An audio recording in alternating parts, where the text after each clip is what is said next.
It's Top 5 Tuesday here on Main Street Sports Today, presented by the Tennessee Orthopedic Alliance of Columbia. I'm Maurice Patton. That is the Natalie clad in his Titans gear, Wade Neely. I'm not giving up just yet. A lot of folks are throwing in the towel on week one. I'm hanging strong. I at least need to see week two before I go. And Jets versus Titans. I can't lose on Sunday. But you can't win either. I really can't win a lot either. I can't win a lot, but I can't lose a lot on Sunday. So, but yeah, we're ready to rock and roll, baby. We're coming to you from the Lee Company Studios here on West 7th Street in Columbia. Glad to be with you guys for the next couple of hours discussing sports of local, regional, and national impact. So stick around. It's going to be fun. We're already off to a fun start. In the second hour, right at the top of the second hour, we will visit, because it is Tuesday, with the Blue Raider voice, Chip Walters. And hopefully Chip is still chipper despite the trip to Oxford, because one thing's for sure, Ole Miss has never lost a party, and they certainly didn't lose a ball game Saturday either. But yeah, to be realistic, that's about what we expected. Yeah, tough result for MTSU. Like I said yesterday, just hope it doesn't damage their psyche too much, because they got a massive game coming up this weekend, really of more importance than last weekend. Really and truly it is. Yeah. I think that's something that a certain former coach never did really grasp.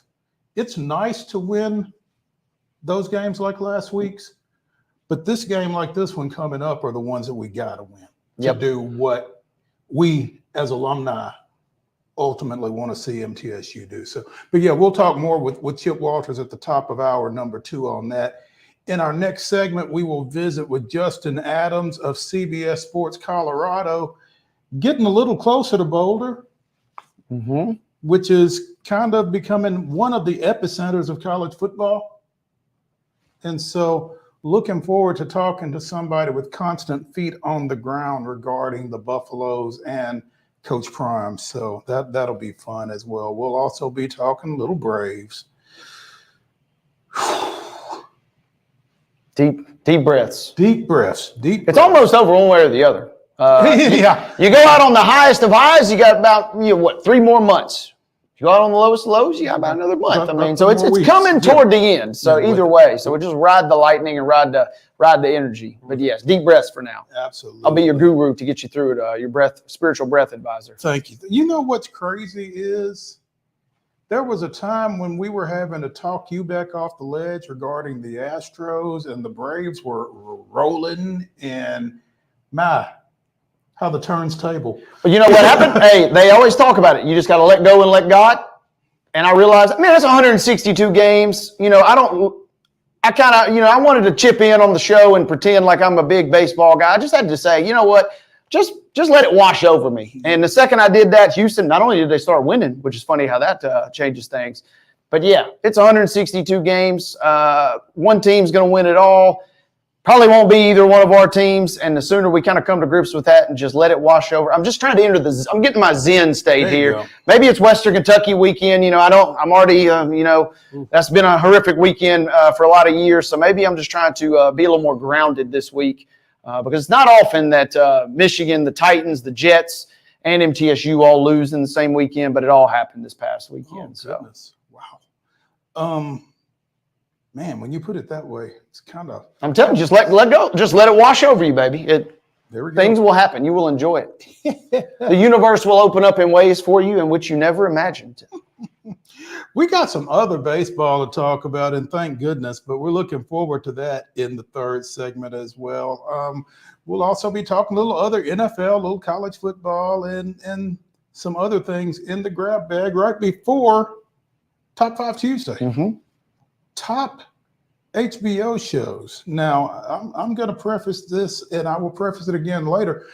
I've not watched a lot of these shows, but obviously I've heard a lot of chatter about them over the years, and I think I can come up with a fairly solid list of top 5 HBO shows. We'll be doing that in the final segment of the show. With just us two, yeah, we should be. There will be many, many, many omissions.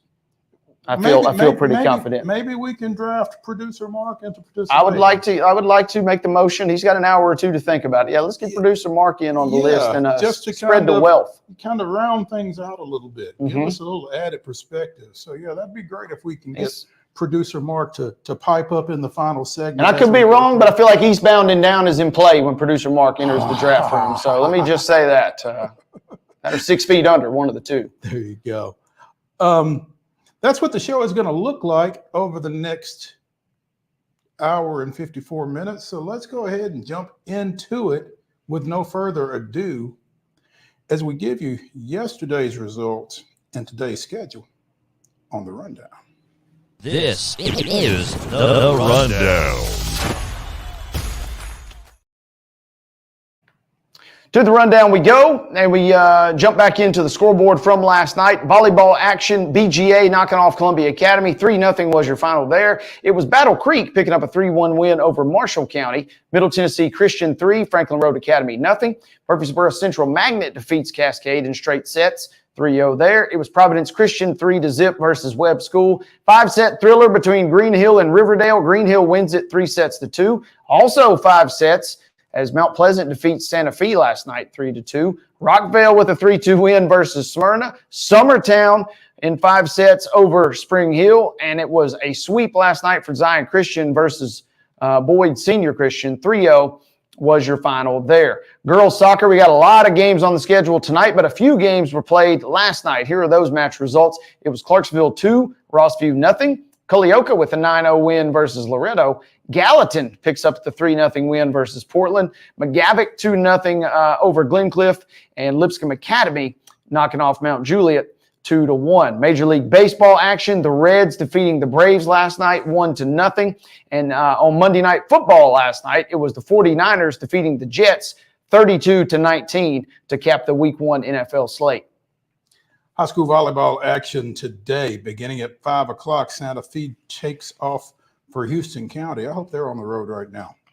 Lewis County is at Summertown at 5. At 5:45, University School of Nashville travels south, taking on Columbia Academy. Also, the Webb School of Bell Buckle is at Grace Christian Franklin at 5:45.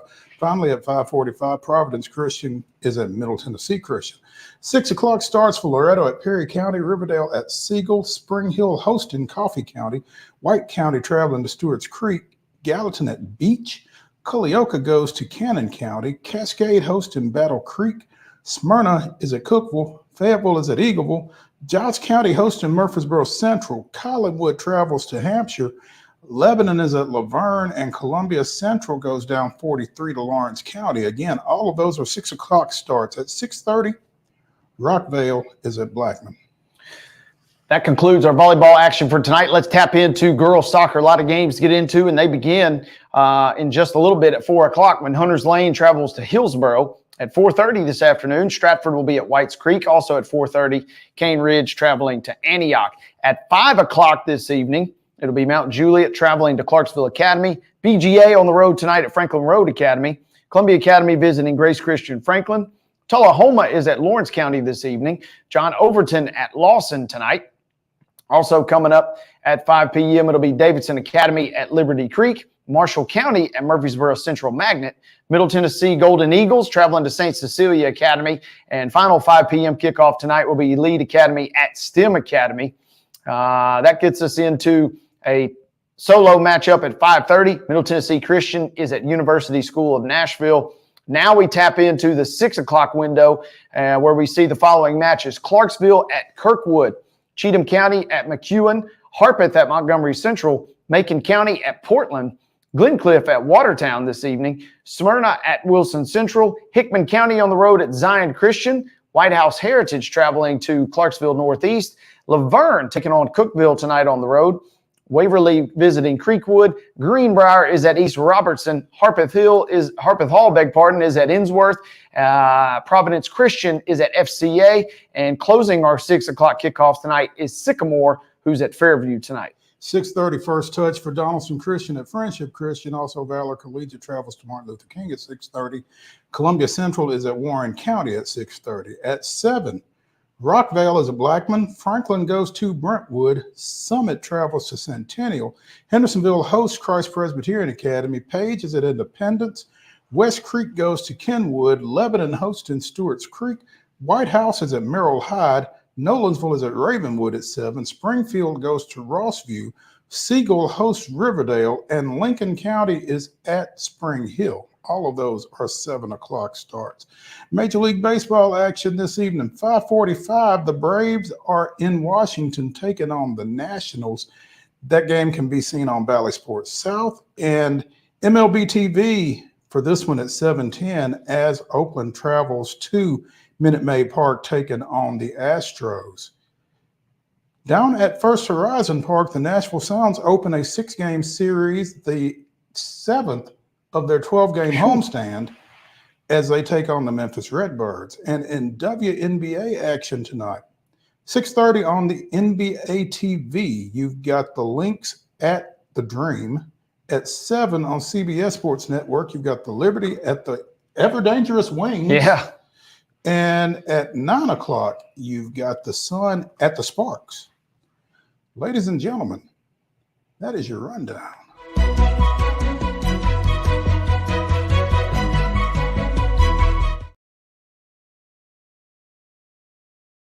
Your top story brought to you, as always, by Piggly Wiggly in Neely's Mill in Columbia. Be sure and get through there for their delicious daily deli lunch options that are available from 11 a.m. till 6 p.m. Also, their hand-cut meats and everything is cost plus 10% at the cash register. Let me just tell you, the apple cobbler is on point. I just had it a little bit ago. So, Piggly Wiggly, Neely's Mill, Columbia, bringing you our top story. A few days ago, we discussed the tragic passing of Columbus Blue Jackets forward Johnny Gaudreau and his brother Matthew.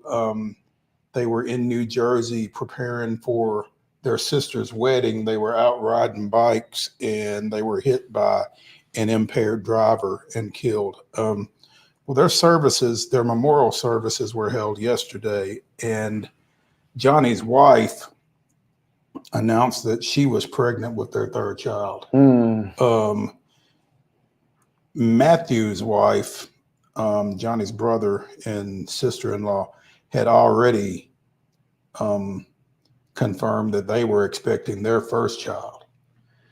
So Matthew and his wife were expecting their first child. Johnny and Meredith were expecting their third child when the brothers were killed tragically. And man, I just don't know.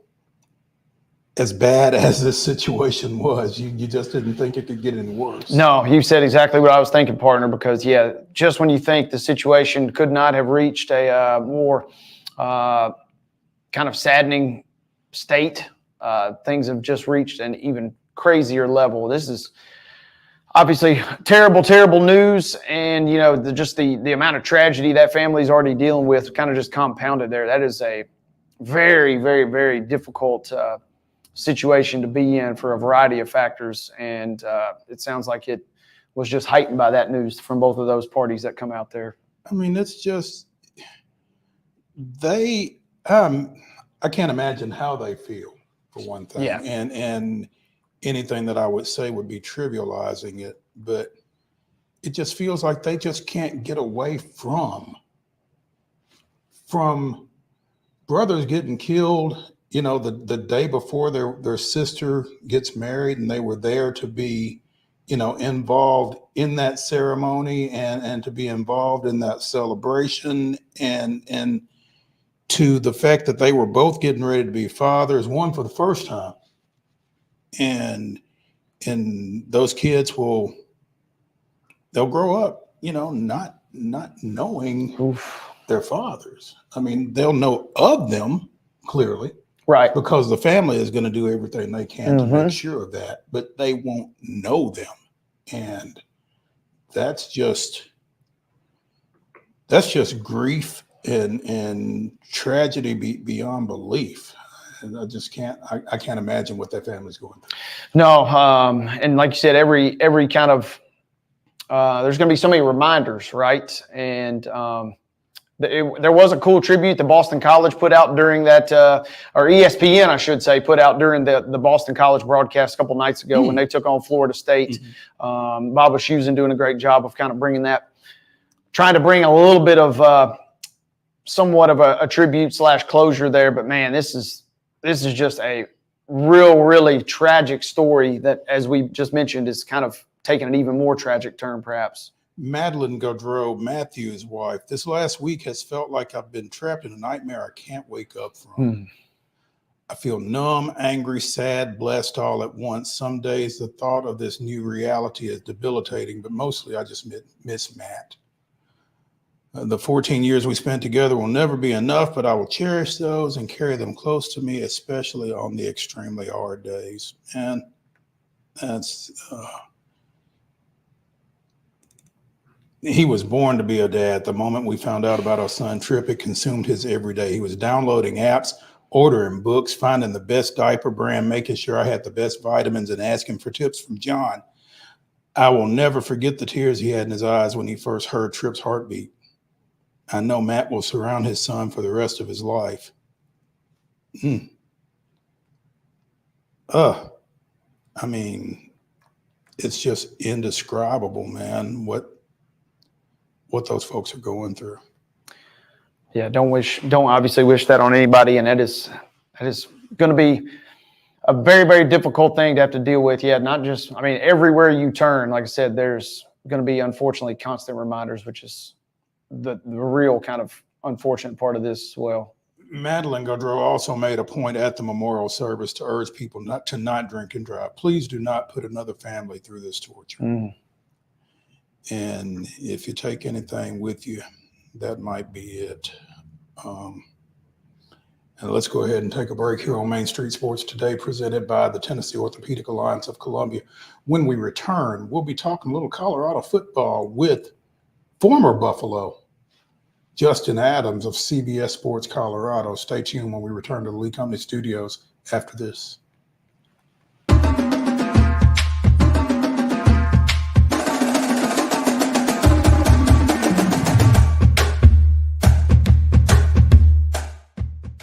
Whether you're an athlete or a weekend warrior, when it comes to your performance, don't settle for anything less than excellence. We're proud to announce that Mid-Tennessee Bone and Joint Clinic is now Tennessee Orthopedic Alliance of Columbia, where we are redefining sports medicine and orthopedics. Tennessee Orthopedic Alliance's team of expert sports medicine physicians understands the unique demands of your body. TOA Columbia specializes in personalized orthopedic care, offering state-of-the-art treatments for everything from sports injuries to joint replacements. Learn more at toacolumbia.com. He shoots, and he scores!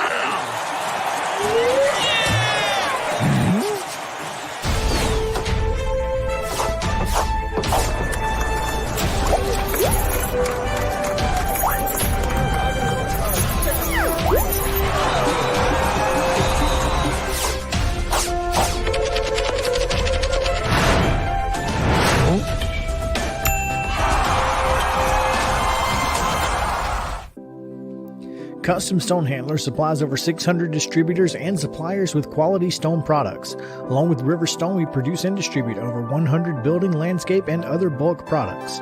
Our goal is to provide quality products, service, and partnerships to ensure our customers' success. We firmly believe that the measure of any person or company is how they treat other people and customers. Give them a call at 931-490-4990 or visit CustomStonehandlers.com. Nashville Sounds Baseball is back in Hit City for the 2024 season. Spend your nights and weekends at the ballpark with weekly giveaways, fireworks shows, throwback deals, live music, and more. Top talent will take the field at First Horizon Park against the AAA Minnesota Twins, Baltimore Orioles, Atlanta Braves, St. Louis Cardinals, Cincinnati Reds, and more. Tickets start at just $10 and are available now at NashvilleSounds.com. We will see you in Hit City. With Lee Company technology, the best handymen are hands-off. Lee Company techs have been using visual findings and other smart technology tools for years to add transparency and virtually take customers along. You see what we see, whether we're in a crawl space or on a roof. With Lee Company, technology helps us help you. No matter what's happening in the world or at your house. We thrive under the lights. A city of performers, putting on one heck of a show. Headlining night after night. Welcome to Smashville.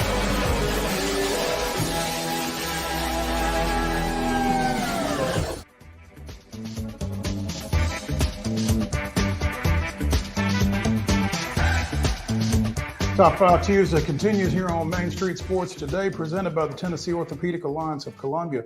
That's Wade Neely. I'm Maurice Patton. In our final segment, we will be giving you our top 5 HBO shows, and we may even get a cameo from producer Mark on that. But right now, we will visit with CBS Sports Colorado's former Buffalo, Justin Adams. So this situation is kind of hitting on a different level for journalist Justin Adams. So, Justin, what's going on, man? How are you doing? Brother, I'm doing well. I did finally get all the red off my face from that Nebraska game. I went to Lincoln. I saw that. Yeah. You know, they got some really great fans over there. I describe Nebraska fans like this. If you're sick, they will go, man, give you some chicken noodle soup. They'll wrap you up in a blanket if you're cold. They'll kick up your feet, man, if you need something just to relax on. And then they'll put an 85-inch TV in front of your face while they're beating you by 50. That's exactly what they'll do to you. Will and did, huh? You know, Justin, the Deion Sanders era at Colorado began with obvious excitement and with good reason. Where are Colorado fans on the Deion Sanders experience right now? I think a lot of fans, and for good reason, I may add, they saw the 3-0 start last year. They saw the 4-2 start last year, and they saw the Stanford game, the first half, and they thought, okay, we're going to be good. Everything's turned around. This team was 1-11 the year before. We see the talent on the field. We're going to a bowl game. And then the second half of the Stanford game, everything has changed. And the team has only won one game since then. And that one game was against an FCS team. So a lot of people are really trying to figure out what's this team about. And so once you go to Nebraska and you lose in the fashion that you've lost against Nebraska, where your offensive line was getting dominated, giving up 5 sacks, it felt like 20 sacks, right? Where you couldn't run the ball to the point where you didn't even try to run the ball. There are some people in town who are just saying, I'm out on Deion Sanders. I'm out on the Coach Prime experience. There are others who are saying, hey, you still got to be patient. Let's see what happens. I will tell you this. This game against Colorado State coming up is a big game for many reasons. There are a lot of fans who will look and say, if you don't beat Colorado State, then they're completely out, even though you're in year 2 of your regime. So it's a big game for Coach Prime, big game for the Colorado Buffaloes in order to be the in-state rival at their place for once. And, you know, you being a, quote, Power 4 member, Colorado State being a Group 5 member. But, you know, Jay Norvell, and I mean, we saw Colorado State last season come into Middle Tennessee State and take care of the Blue Raiders. I mean, that is not a bad football team. And you can't just throw your black and gold helmets out there on the field and come off with a win. No, especially when the game is going to be in Fort Collins for the first time since 1996. Think about this, guys.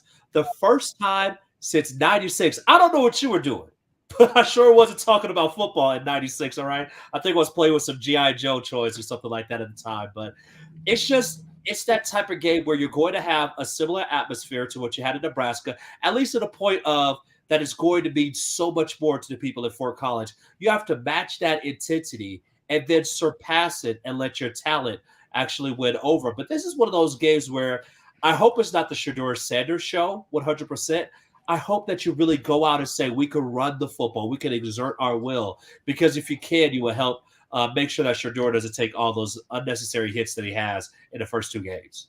Here's the thing, though. I mean, because when they had a chance to put that North Dakota State game away a couple of weeks ago, they didn't run the ball. They were up 5, and all they had to do was just basically run the clock out, and they're throwing the ball out to the perimeter because, as we talked to David Ubben of The Athletic, who was in Boulder that night, they couldn't establish a push up front. I mean, for everything else and for all of the kids that have come in there during Deion's tenure, no offensive lineman?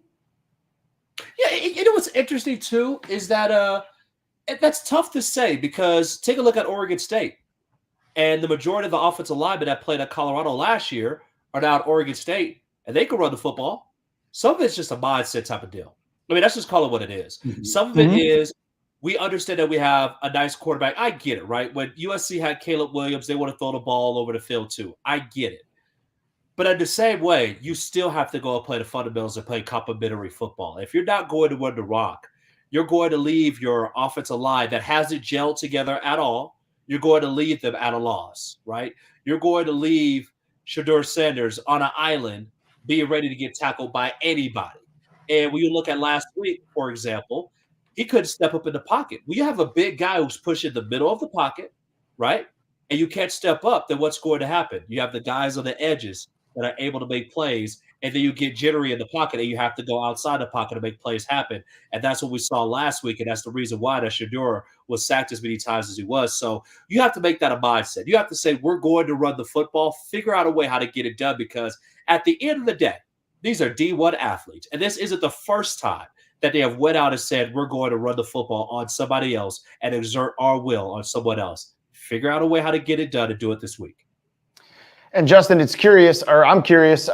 Two things can be true at once, and it feels like this program more than any program that could apply to, because Sanders, with his comments after the game about the play of the offensive line, yes, maybe worthy of some criticism in the sense that he was kind of bashing some teammates, but his point was valid. He said, hey, Raiola didn't get hit. Did you see how many hits Raiola took? Look how many hits I took.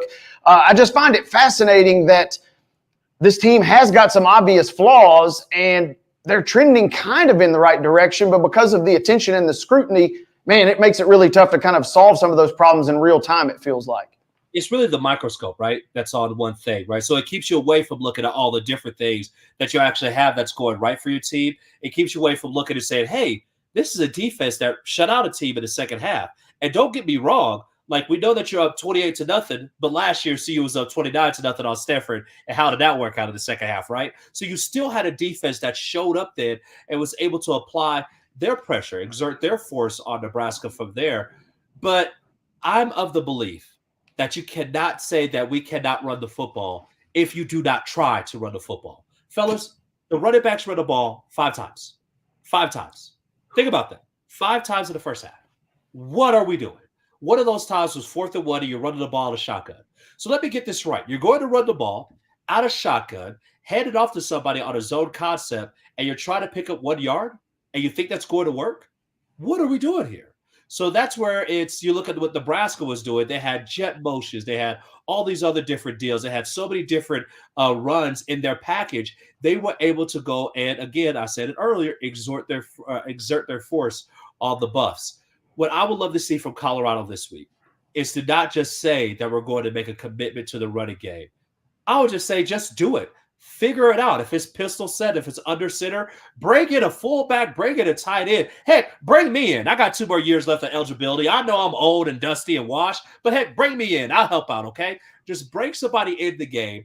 Finally try to run the football. And if you go 3 runs and punt, then guess what? You go 3 punts and run. And punt, 3 runs and punt, because it's not just about this game, but it's about when you get into conference play to be able to know that you can go up against the Kansas States, the Utahs, go on the road at Kansas, and be able to win those games. And I guarantee you, if you're just one-dimensional, I don't care how good your quarterback is, if you're one-dimensional in the Big 12, you will be beat, or we'll just call you Texas Tech, and we'll see how far they have gone in their program.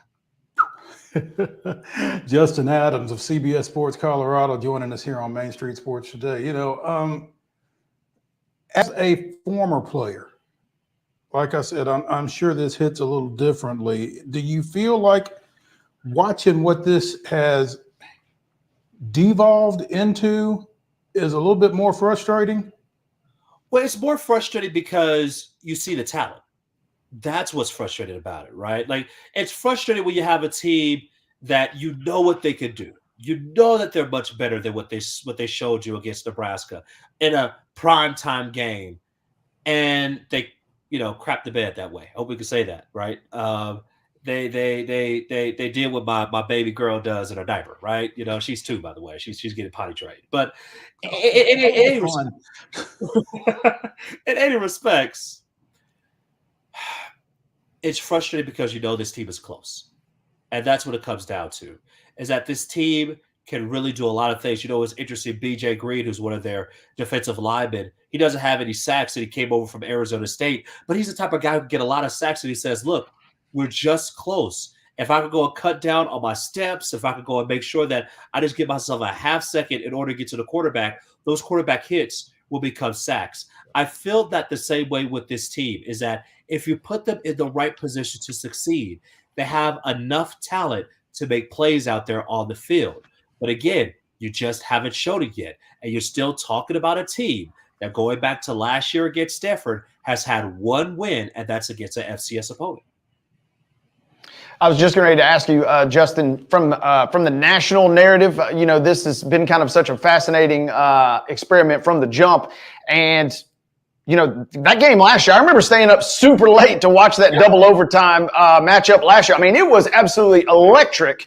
Now my question is, does the national media, does the national spotlight check out potentially with a loss this weekend in this Rocky Mountain Showdown?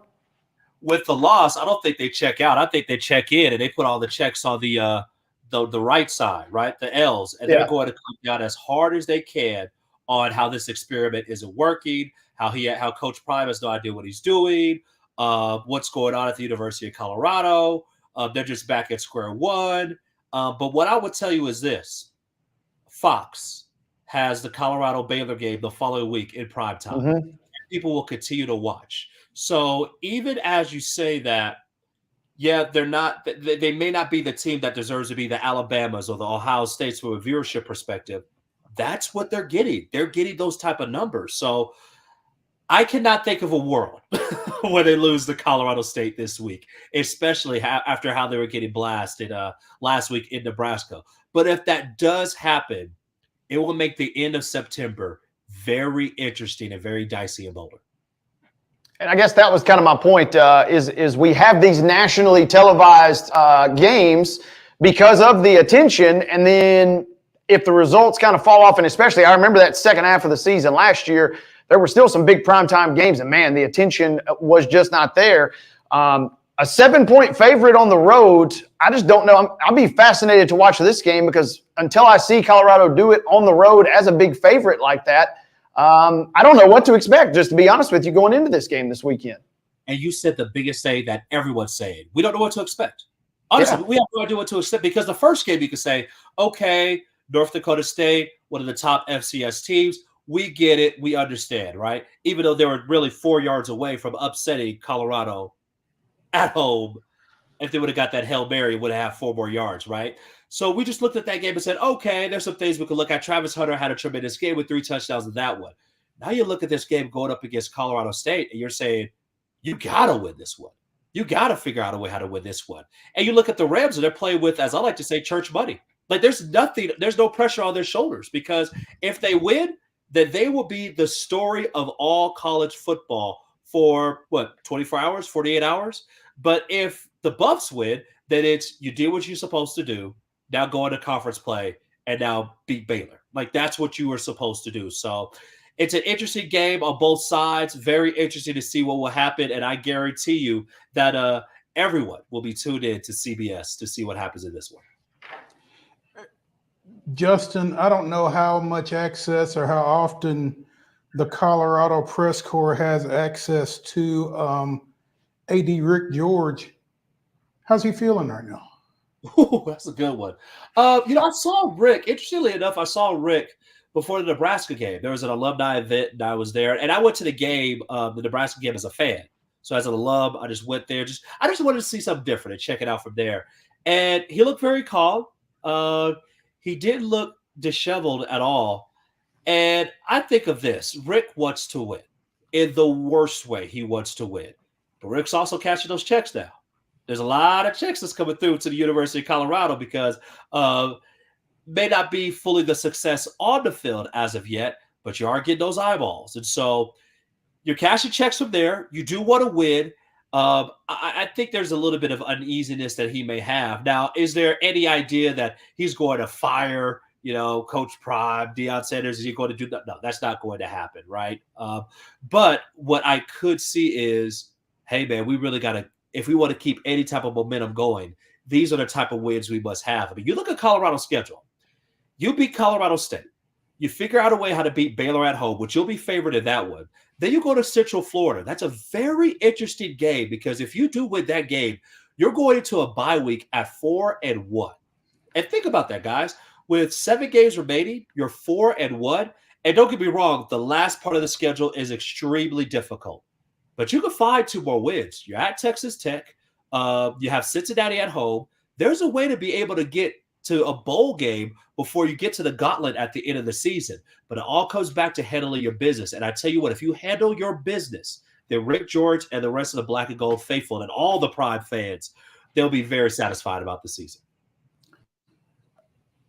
Are Colorado and Deion Sanders kind of victims of expectations? Yeah, expectations that you put on yourself, right? Because the first year it was more so of, and there's a term that he says, first year's more of an introduction. This year is not of expectation. That's not my words, right? That's Deion Sanders saying this is the year of expectation.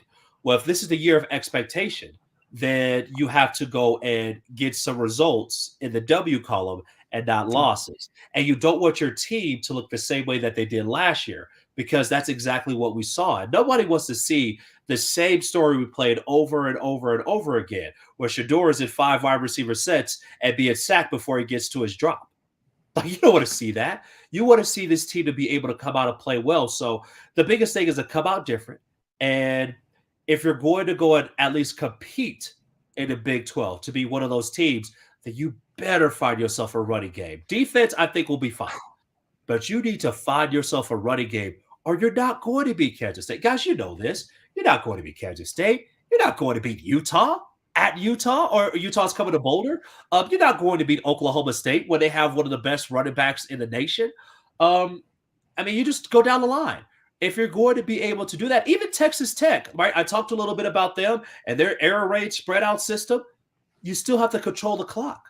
You have to control that ball. You have to force some turnovers. And what's the best way to do it is to get on top of teams and to be able to put pressure on them. I will say one of the biggest things this year that has been a little bit disappointing about the Buffs, they haven't had the lead in the first quarter. I would say not they haven't had the lead in the first quarter, but they haven't taken the – or did they have that? Wait a minute. Let me take that back. They had the lead a little bit against North Dakota State, but they haven't scored first. That's my biggest frustration with this team, is that they haven't got off to a fast start on offense or on defense. North Dakota State, what did they do in their first drive? They went down, they scored a field goal. Sure, the Buffs went down on their first drive and scored a touchdown, but North Dakota State came right back down and scored a touchdown. Back and forth from there. What happened against Nebraska? You're looking at 28-0 before you know it. It got to the point where it's 21-0. And guys, I remember playing video games. If it's 21-0, you get kicked off the sticks. So you're talking about a team that would have been kicked off the sticks last week. So at what point will the Buffs be the team that actually punches first and not have to try to counterpunch? That's what I want to see for this team, to come out on offense or defense. I don't care if you have the ball first, but you need to go and punch first and not give up points. Absolutely. And Justin, I was going to ask you real quick before we get you out of here, what did you take away? There's a lot of national chatter about Nebraska after that win last week. And obviously Raiola at least looks like the part. And he's doing his best Patrick Mahomes impersonations with all of his headbands and the pregame theatrics. Is Nebraska set up for success this year, or are they maybe still a year away in your mind? They have a legitimate D-line. They have a really good schedule that's going to really help boost them up, especially the top 25. They'll be one of the teams that can win 8-9 games. They can even sneak and win 10, to be honest with you, just because of the way that their schedule is set up. I will say this, and I talked to a couple of friends of mine, what is it, alum, the way that they're recruiting and the way that they have 87,000, they could pack 93 into Memorial Stadium. Guys, be prepared for Nebraska to be back. 100%. And this coming from a guy who has who is breaded to hate Nebraska. But that Go Big Red and everything that they have, they are doing it right. Matt Rule is building up that program. Be very, very careful that you have a team that's been sleeping for a while. That's kind of like that's been underground, waiting to come back out, ready to rise from the ashes. That's a program that's ready to do so. They got a quarterback who's a freshman. He's only going to get better. They have a running game. They have a nice D-line. They're going to get some explosive wide receivers and be able to go and really have a nice defense. Be careful for Nebraska in a couple of years, guys. They could be a team that College Game Day, the rest of the college eye, comes back to again. Get your licks in while you can, he sounds like. Yeah, and I think, Justin, we are of different ages, but I think we have an appreciation for college football, and the same with Wade, where college football is better when certain traditional powers are good. And I think Nebraska probably fits into that category to some degree. So I think a lot of folks that aren't necessarily Nebraska fans are probably anxious to see Nebraska get back to being Nebraska. They don't know how it is when Nebraska was Nebraska, guys. They don't understand that 95 team. I understand they won in 70, 71, 94, but that 95 team, look it up and go on YouTube. One of the best teams in college football history. They're still scored right now against Florida. Yeah. Tommy he's still Frazier, running somewhere. In Florida, they're still having nightmares about Tommy Frazier right now. Absolutely. Guys, if I may, real quick, before you let you go, that kind of gets back to what we just saw with Colorado, doesn't it? What did Florida do in that Fiesta Bowl game? They came out of 5 wide receivers and got beat up. And that's the same thing that we're seeing from Colorado. If you do not develop something else, if you do not do something else on offense to be able to help your line out, to be able just to get a different personnel grouping. When a tight end comes in, what happens? You have to change your personnel grouping and bring in another linebacker. Generally, you do. You go out of nickel and you go to 4-3. Nebraska runs a 3-3-5, right? You have to change your personnel grouping. If you don't do that, you're going to leave yourself at harm's way. And so I hope that the Buffs will be able just to change things up, run the ball a little bit more, and look, let Shedeur do his thing and get back on the winning track. One quick thing before we let you go, and I know you went out there as a spectator, but Shedeur leaving the field early reaction was that's not a good look. There was later conjecture that there might have been an injury involved. Have we learned anything more about that? Was Shedeur injured late in that ball game, or did he just kind of throw up his hands and walk off? Yeah, Deion Sanders said today at his media press conference that it was for evaluation. And so to evaluate, because remember, a couple of plays earlier, right, he slid, and then there was a targeting call, and they just wanted to check him out to make sure that he didn't have a concussion. And so that's when he left earlier. And to be honest with you, look, you get beat the way that you get beat anyway. No. He went to the locker room. Go and celebrate. Do what you do. But it's all about him being able to go and take care of himself. So it was nothing like that, nothing unsportsmanlike. Awesome. Justin Adams of CBS Sports Colorado joining us here on Main Street Sports today, presented by the Tennessee Orthopedic Alliance of Columbia. Justin, we appreciate your time, appreciate your insight, and look forward to catching up with you again soon. Hey, fellas, I appreciate y'all. Hey, man, whenever I'm in Nashville and Tennessee, man, I'm going to give y'all a call, man. We got to jump on, do some lunch sometime. Do that. Come on. Do that. We'll get you on live. We'll set something up. Yeah. We will figure something out. Give us a shout. I love you guys. Be blessed, guys. Thank you, We'll talk Justin. to you. When we continue here on Main Street Sports today, presented by TOA of Columbia, we'll talk a little baseball because we are, as Wade likes to say, contractually obligated to do so. So stay tuned when we come back to the Lee Company Studios after this.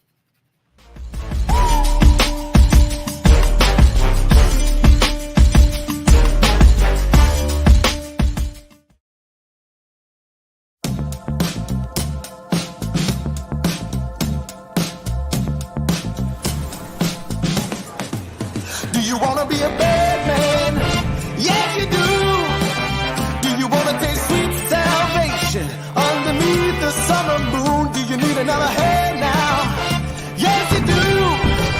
Go see Miss Josie down on Columbus Avenue.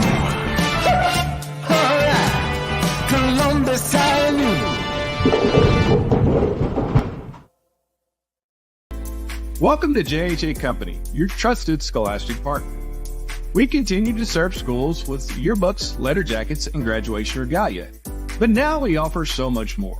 Our school photography division offers high-quality images that capture the spirit and energy of your students and staff. Let us help build your identity, creating a cohesive look that represents your school's values and traditions. Our e-commerce solutions make it easy for schools to manage and sell their branded apparel online. Let's work together to make every school year unforgettable. Visit our website or contact us today to learn more. JHA Company, celebrating achievements, building identities, and creating memories.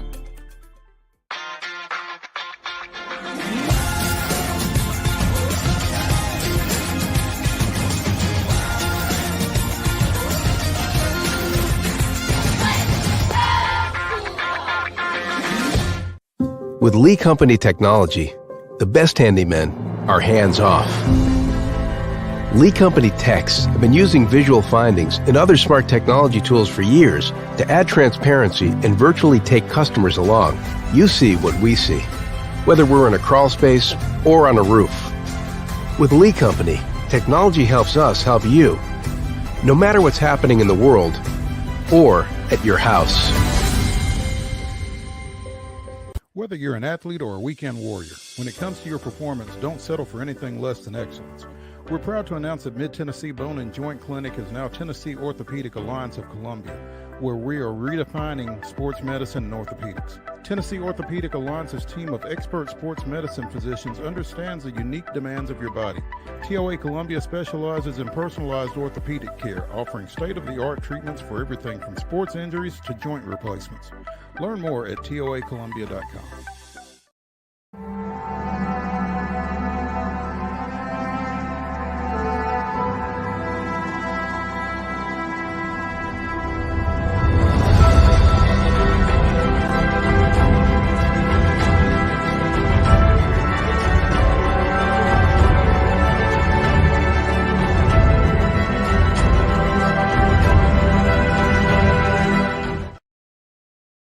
September 10th, 2003, Javi Lopez's home run to lead off the second inning against Philadelphia starter Vicente Padilla. His 39th of the season was the Braves' 216th of the year, setting a single-season franchise record. Atlanta went on to score another 3 runs off Padilla on 9 hits over 6 innings in a 4-2 victory. The Braves' team total of 216 home runs still trailed the NL mark of 249 set by Houston in 2000 and the Major League Baseball record of 257 set by Baltimore in 1996. 20 years later, they took care of that record. So that was this day in Braves history. Could have used one of those 216 last night. Just one. Couldn't get it. Oof. And Charlie Morton hits a guy with a pitch, and then another guy follows up with a double, and that was the only run of the game as Cincinnati defeated the Braves 1-0. Both Braves hits coming off the bat of Matt Olson in the loss. The Mets, well, the Braves got no favors from Toronto after they left town as the Mets won 3-2 against the Blue Jays and took a 1-game lead for the final wild card position out of the National League. And as you were saying at the start of the show, I think we're kind of getting to the point where maybe this ain't the Braves year. And, you know, there's starting to be some doubt as to whether Ozzie is going to get back at all. I don't think Austin Riley was ever expected back before the end of the regular season. Darno goes on paternity leave. Congratulations to him and his family, but they will be without him for the next few days. It's expected to rejoin the team over the weekend. Chadwick Trump has been called up from Gwinnett, but I would imagine Sean Murphy will get most of the play behind the plate here over the next few days. But, you know, this team as constructed is not a playoff team. And it's nobody's fault, including Alex Anthopoulos, you know, contrary to what Braves fans might tell you. I mean, you don't make trades in a vacuum. You don't just pick who you want and go get them. And those teams want somebody back, and maybe their asking price is too high, and even though most of the trades that Anthopoulos has made have worked to some degree, that doesn't mean that they're all going to. But you're playing with your third string second baseman right now in Luke Williams, because Ozzie Albies is out and now Whit Merrifield is out. So you're down to your number 3 at second base. You're playing with backups at third base, in right field because Acuna's out and has been. You've kind of bubble gummed and chicken wired a pitching rotation together. And I will tell you that I've come around to this way of thinking here in the last few days. As I look at all the injuries that the Braves have dealt with, and they are clinging to postseason hopes, it makes what the Dodgers have somehow managed to do even more impressive. Yeah, and as you were saying, kind of rattling through all that, I was hearkening back to what we just mentioned on the show yesterday, that, the Dodgers somehow, some way, not every team is fortunate enough to have an Ohtani, and the Braves they have been decimated with those injuries at just inconspicuous times too, right? A little bit here, a little bit there, and you're just scratching and clawing, and thank goodness you had that big lead early. Otherwise, this might be before now. Yeah, this might be a totally different situation instead of just a game behind. But still in the mix. And the alternative is, you're the Pirates and you're toiling in the middle of the, bottom of the NL Central. You're the Rockies or the White Sox, heaven forbid, that are just, out to sea with no hope in sight. So at least you're playing some meaningful games in the month of September. And as a baseball fan, that's really kind of all you can ask.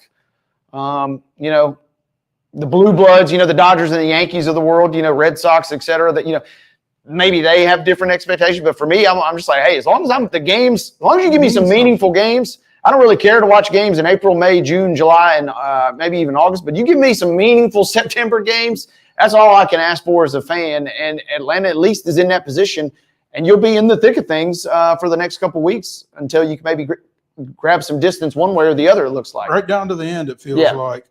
5:45 tonight, they begin a series in Washington. Ronaldo Lopez going for the Braves, 8-5 with a 2.04 ERA. Mackenzie Gore takes the bump for the Nats, 8-11 with a 4.32 ERA. Houston coming off an off day yesterday. They will open that series against Oakland. 7:10 first pitch. Osvaldo Bido? I'm not familiar with that guy, but he's starting for Oakland. He's maybe I should be. He's 5-3 with a 3.41 ERA. Oh, good. Yeah. Spencer Adighetti starting for the Astros, 7-12 with a 4.82. Got roughed up in his last start, but he was the AL rookie. Was he the rookie or the rookie pitcher? I think he was just the rookie pitcher. Rookie pitcher, I believe. Of the month for August. 7-12 with a 4.82 on the season. But so we'll be keeping an eye on that. Someone else that we'll be keeping an eye on, although his season is over, former Columbia Central standout Jaden Ham, who played collegiately over at Middle Tennessee State, was a 5th-round pick last year by the Detroit Tigers. All he is now is their number 2 pitching prospect, according to Baseball America. Barely a full year in their organization. He spent, I think, all year at Class A West Michigan of the Midwest League this year. And again, he is ranked by Baseball America as their 95th, their number 95 prospect in their top 100 list.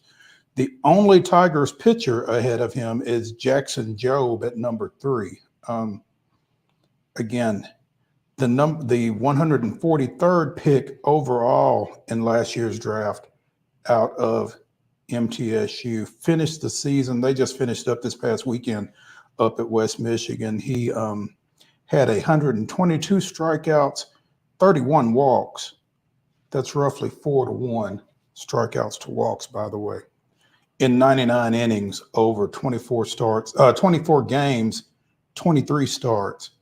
also posted a 2.64 earned run average. So the future is bright for the former Lion, the former Blue Raider. Could start the year next year at the AA level with Erie. And I will tell you, it couldn't happen to a better kid. Yeah, this is exciting news, right? You get a chance to, I mean, man, the Tigers, they could potentially have a fun little staff coming up, especially considering the prospects and kind of a couple guys they've already got. Yeah, Skubal is up there. You know, Casey Mize from Auburn is up there. I mean, they've got some arms in a quite competitive, quiet as it's kept division. The AL Central with Cleveland, with Kansas City, and with these guys, no joke. Minnesota's not bad. Yeah, either. Minnesota's right there in Now, that mix. The White Sox, and we'll talk about them in a second. But yeah. Yeah, I mean this could be fun to monitor going forward because they are positioned nicely and obviously a little local flavor never hurt nobody. So very cool and exciting to see as potentially next year creeps up on us. Looking forward to continuing to monitor Mr. Ham and his progress. Keep an eye on us. He might pop up on here at some point. Prospects. Kumar Rocker has been called up by the Texas Rangers and is expected to make his major league debut with a Thursday start. Made 2 starts at AAA Round Rock, struck out 18 batters, walked 1, gave up 2 runs in 10 innings. And, with Blaine Keller's Rangers not having a whole lot to look forward to, they are the defending World Series champions. A little bit longer. For a few more weeks. But, they figure might as well get him up. And this is a great tweet from the Rangers. On Thursday, we rock, with a picture of Kumar Rocker from yesterday afternoon when they called him up. So Tommy John in 2023 has obviously bounced back from that. And that's kind of what threw him off a little bit, right? Yeah. And, his collegiate career needs no introduction. But where did I just see this? They busted through some of his freshman year through 99 2/3 innings, no hitter with 19 strikeouts in a super regional win versus Duke. And he throws 122 innings in his final year as a junior at Vanderbilt. Man, he was a phenom at the collegiate level. You know what? You have those events that take place and you remember exactly where you were when they took place. That 19 strikeout no hitter against Duke in the Supers, it was on a Friday night. I was in West Tennessee with Jody at a family function, and I had no ESPN. So I'm keeping up getting with updates that via Twitter. Ooh-wee. Yeah, she still has some things. But because I probably would have been there if I'd been in town. But yeah, so this will be a little excitement for a team that has not had a whole lot this year. Yeah, that's kind of the fun part. We mentioned a couple teams. Thinking back to the Reds last year, when they called up De La Cruz, the Pirates called up Skeens faster, I think, than some may have potentially anticipated. But those type of guys that you have in the pipeline, you got in the system. I'm not saying you hold them back just so you can sell tickets later in the year, but it certainly doesn't hurt. This will be an opportunity to get some extra folks out to the ballpark that you probably, for a team that's 4 games under 500, they're technically still in the mix for a potential, wild card berth. Very, very unlikely, but this is a chance to get a little excitement, get a little buzz, and a little preview of the future, perhaps, for the Rangers fans. Absolutely. We've mentioned the White Sox on a couple of occasions in this segment. The White Sox have a winning percentage of .228. They are 33-112. They have 17 games remaining. Wade, unless they go 9-8, well, unless they go 10-7 in these last 17 games, they are going to tie the 1962 New York Mets for the major league record for losses with 120. I mean, I'm all about witnessing history. Not usually thinking of it in this context, but we're historical levels of ineptitude are fast approaching. I like that. And we will all get to witness. Yeah. We will bear witness to this. It's going to be bad. And, I don't think they're going to just tie it. I mean, that division is bonkers. The Guardians are on top of the Royals by 3.5 games. The Twins are 6 back. The Tigers are 9 back. So every team in that equation is 10 games within striking distance. And then the White Sox are almost 50 games back. They're 49.5 back at the moment. I mean, everybody is over 500 except the White Sox. Yeah, I mean, it is rough. Man, rough. The Marlins and the Rockies, hey, thanks for coming out, Marlins and Rockies. I see you with your puny little 32 games back in your respective divisions, but you got to step it up to the big leagues if you want to get on the White Sox level of horrificness. Of ineptitude, absolutely. 49.5 games back. Man, that is insane. That's amazing. Hour number 1 of Top 5 Tuesday here on Main Street Sports Today, presented by the Tennessee Orthopedic Alliance of Columbia, has drawn to a close. When we come back for hour number 2, we will be joined by the Blue Raider voice, Chip Walters. Stay tuned when we come back to the Lee Company studios after this.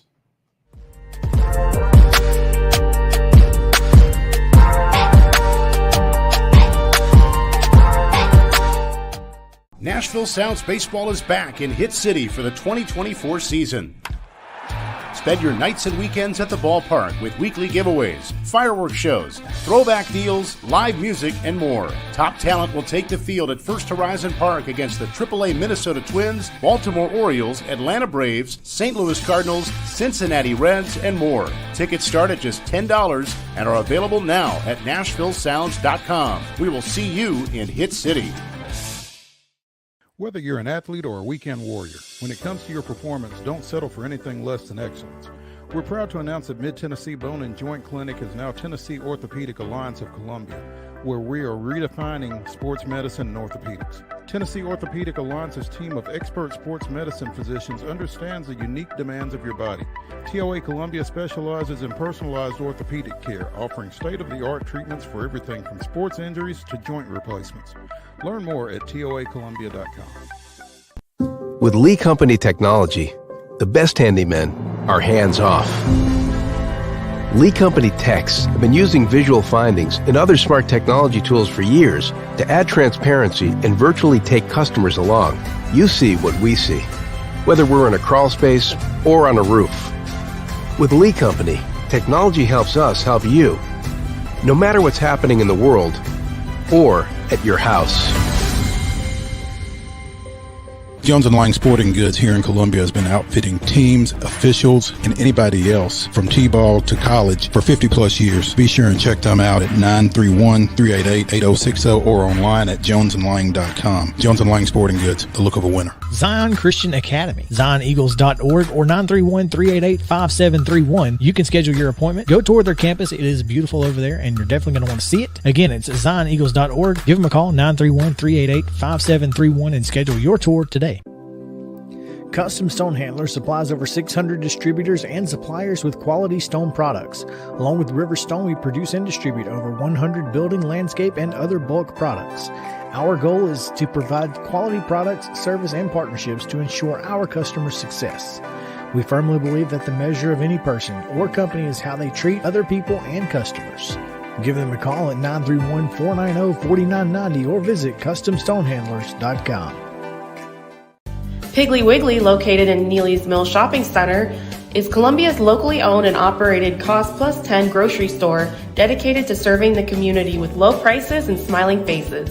Piggly Wiggly offers fresh, hand-cut meats daily as well as daily hot plate lunches from their deli counter.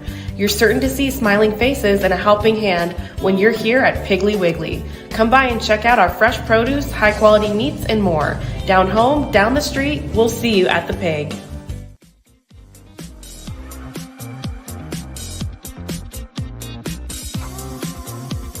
Top 5 Tuesday continues here on Main Street Sports Today, presented by the Tennessee Orthopedic Alliance of Columbia. That's Wade Neely. I'm Maurice Patton. This is hour number 2 in our final segment. You still there? All right, cool. In our final segment, we will be giving you our top 5 HBO shows, and we think producer Mark is going to jump in as well. Chip, the Blue Raider voice, getting ready to join us. Sopranos. What's your top? What? Sopranos. Pretty open and shut, according to Chip. That's your 5. And by the way, if you haven't seen, there's a 2-part documentary out right now on HBO with David Chase about the Sopranos that just dropped here in the last week or so, and if you're a Sopranos fan, it's fantastic. Saw it on the crawl. Have not watched it yet, but it's good to know that it sounds like it's already got your endorsement potentially. Mine and my basketball analyst as well, Coach Turnham. I'll give you just a little hint how much we liked that show. Kyle, myself, and Mo remembers Ryan Simmons, who worked in media relations. Mm-hmm. When it came down to when there was a final season of The Sopranos, and they said there'd be 9 episodes, we decided, okay, we're going to have dinner together every Sunday night and rotate it from house to house. So each one of us hosted 3 times, and in the final season, and on the final night, our friend of all of us, Diane Turnham, cooked a nice Italian dinner and watched the final show, and still are trying to figure out what happened. Hey, it's funny you say that, Chip. I'll never forget. I was at MTSU in electronic media journalism news writing class, and that was one of the headlines we had to pull off the AP wire, was to write about how shocking the ending was of that episode because it had made national headlines at that time. Yep, and it did, and everybody number one thought their cable had gone out. Yes. And number 2, what the heck was that? And then, the more you think about it, and I mean, there were all kinds of theories online and all that, but the more you think about it, the more genius it actually was, which, you think you know what happened, but you're not 100% sure, but you can let your mind kind of, let it be however you wanted it to end. You can let it end that way. That was a summer school class. Shout out to Dr. Heinrich, who is still in the electronic media journalism program. Unbelievable after all these years. Roger Heinrich still there. You're right. He's the man. Goodness gracious. Chip, how was Oxford? Oxford was Oxford. I mean, it's a fun place to go. And they I remember the first time I ever went down there, I was doing sidelines with Charlie Mack on the Vanderbilt games, he and Roger May. And I was actually working the sidelines and was right behind the end zone when Chucky Mullins was injured trying to tackling Brad Gaines. I was literally about 15 feet away from it. I may have been the closest person to it, but the other thing I remember about that trip was this was before they had expanded the stadium and done some nice things to it, that we had to fight wasps in the radio booth there at Vaught Hemingway. Now it's super nice. They've modernized a lot of things, especially in the tower. They've added a ton of premium seating. The Grove and tailgating at Ole Miss is, takes a life of its own. And from all indications, the MTSU alumni group that had a tailgate set up there right on the circle or on the Grove, in the Grove, or right in there, had a great experience. Everybody was super nice and all of that. Had a big time. The football game, as Derek Mason warned about, he goes, we've got to be able, for us to have success, Middle has got to be able to withstand the early wave. And that's exactly what happened. It is very, very hard to simulate the speed at which and tempo at which Ole Miss plays. I mean, their linemen, once the whistle sounds, they are sprinting to get back to the line for the next snap. And it's just really hard to deal with a team that does it really well, which they do. And on top of that, they have gotten much better up front. Jackson Dart, he completed 24 in a row before he missed his last two and coming out of the game. And then in middle after, and I told this to Coach Mason last night. I was looking back at my notes, and that on the final play of the first quarter, middle got its first down after 2 3-and-outs, and that kind of got things going. After they didn't score that drive, but they got a couple of first downs and got a little something going offensively. Then on the final drive of the first half, they drove it down and got a field goal. So, and then their opening drive of the second half drove it 80 yards on like 11 plays, and it ended, unfortunately, with an interception in the end zone. But it showed that they could drive the football, and there were 3 drives that very easily could have ended up with points. You had that drive that ended with an interception. You had another drive on a 4th down play that ended with a replay on a inbounds out of bounds catch that turned the ball over, and then you had another turnover on downs at the 6-yard line. So, they did a lot of things offensively that they did not reap any rewards from on the scoreboard. And the defense tackled better after a slow start. And Derek was the first person to talk about that the first 10 minutes, they just did not play well in against the top 10 team, who actually moved up from number 6 to number 5 after the game over the weekend.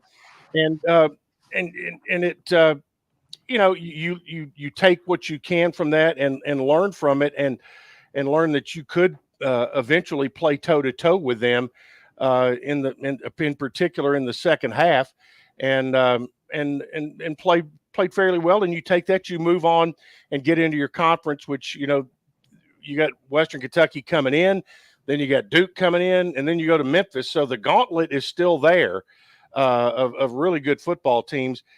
And I think Western is a bit in the same situation as we are, in that you don't really know 100% what you got, because they opened up at Alabama, and everybody knows that, Kalen DeBoer certainly wanted to put on an offensive show in his first outing following the GOAT, and then they come home and did pitch a shutout against Eastern Kentucky, and so they did do that. And also TJ Finley kind of got his feet under him, the new quarterback at Western Kentucky. So, Middle has kind of had that in reverse, had the game against Tennessee Tech, then had to go and face a top 10 club at Ole Miss. So, this will be one, I think, where both teams will get a legit read on what they are once this one's over with on Saturday night.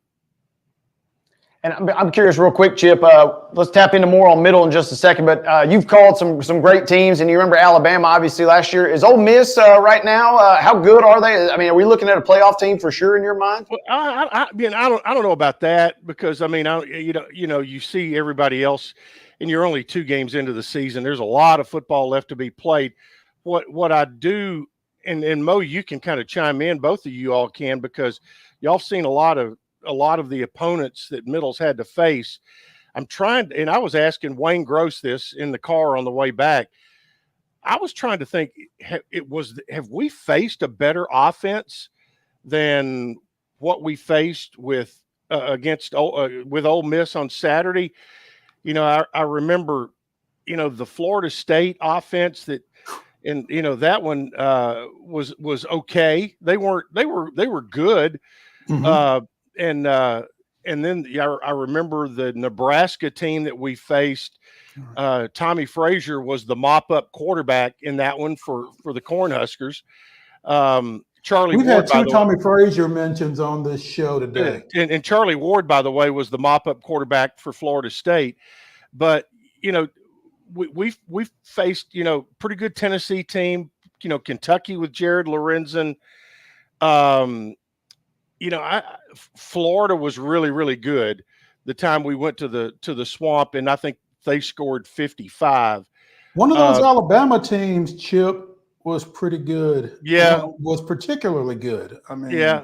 And because Middle's played Alabama, 3 times now, 3 or 4 times. Mm-hmm. But, as far as explosiveness, this Ole Miss group with Dart and the 2 or 3 running backs that they were rotating in. And I mean, they had receivers running free and a really, really nice target pre-scoring the tight end. This and when you add in their style of play to that, it's hard for me to figure who was better than them from an offensive standpoint that Middle has played.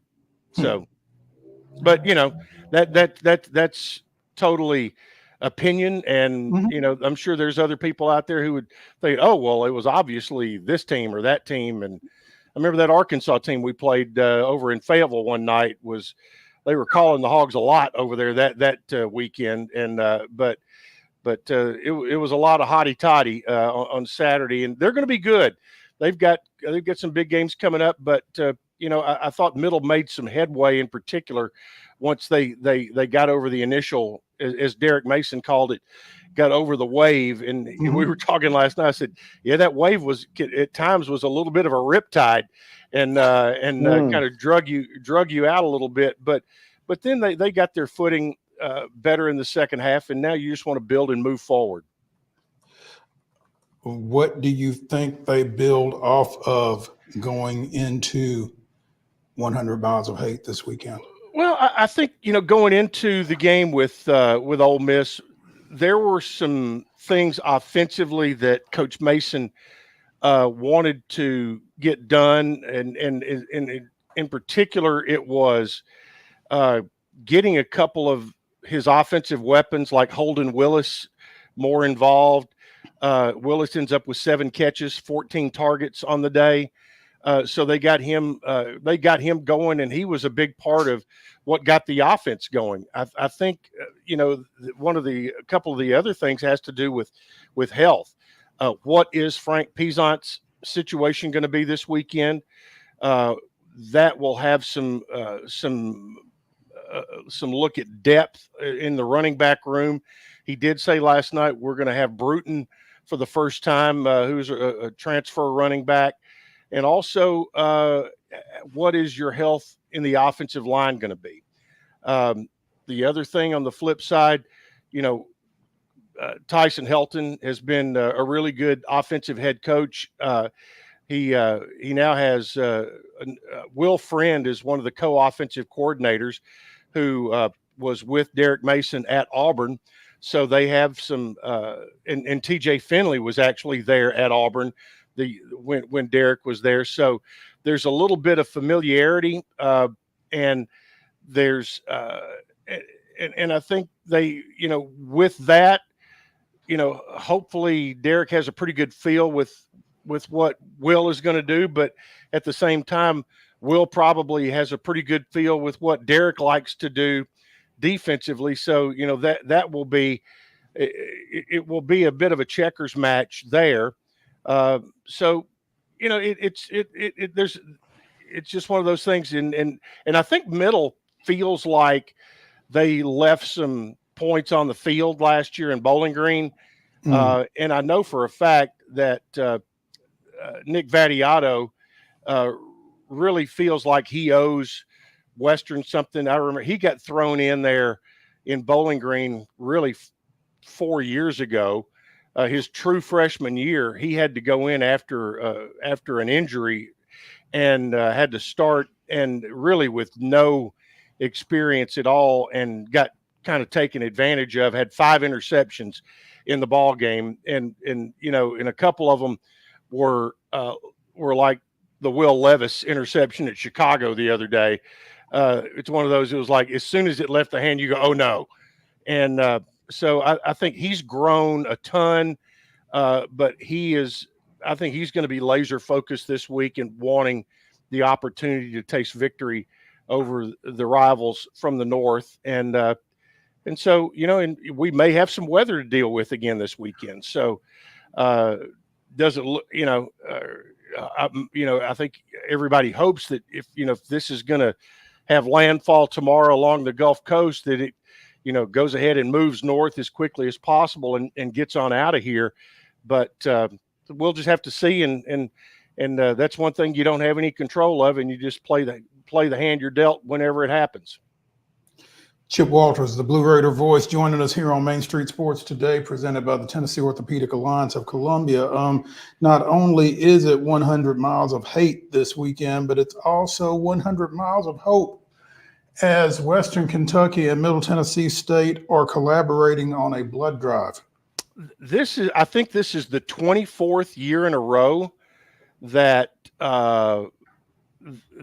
this has been going on. It's a blood drive competition, and as we all know, I don't think I've ever heard a news report where people were saying, well, the Red Cross has plenty of blood these days. There's always a shortage, whether it's across the board or whether it is for any certain blood type. But the final day is tomorrow, and if you are a regular blood donor and use the Red Cross app, you can schedule a time at the rec center, or if you're listening right now, you can run over there until 6 o'clock today for that. And the winner of that blood drive will be announced at the game. And of course, that's one of those things where, yeah, you've got a lot of competition, but in the end of the day, everybody's a winner if there's a lot of activity involved in that.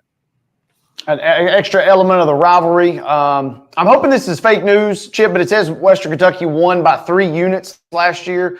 That's too close for me to stomach a loss, 454 to 451 in the blood drive last year. But speaking of the rivalry, I wanted to ask you about this. Quote from Derek Mason says he's in on the rivalry. He said his barber is a hilltopper, and he ain't even going to his barber this week. That's right. I mean, hey, I'm here for those type of levels of pettiness and hate during this week, right? Well, that to me, that was his quote of the day yesterday at his weekly press conference. He has talked about how Luke Pascal, who is the Blue Raiders special teams coordinator, has played in this matchup before.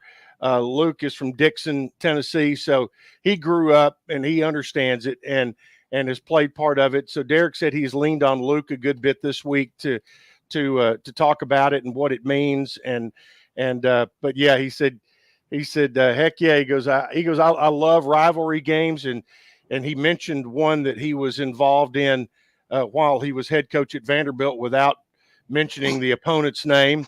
So he, to me, that tells me he understands these.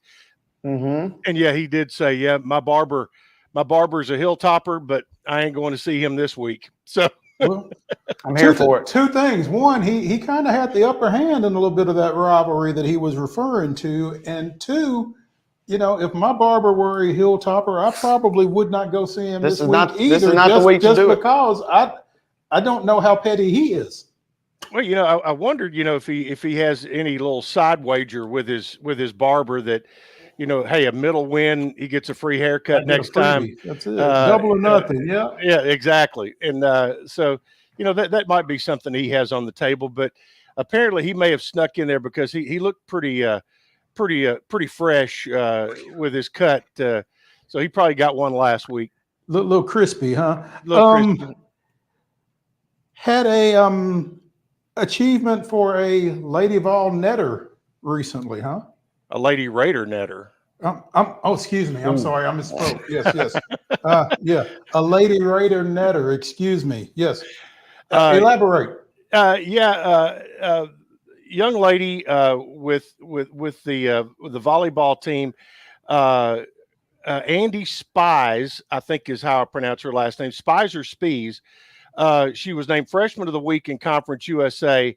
Had the first ever triple-double in the 25-point era of college volleyball at middle. She had 11 kills, 38 assists, and 11 digs in a victory during the Lady Raider Invitational over SEMO. And so a triple-double and very well deservedly named Conference USA Freshman of the Week. So I'm happy for her.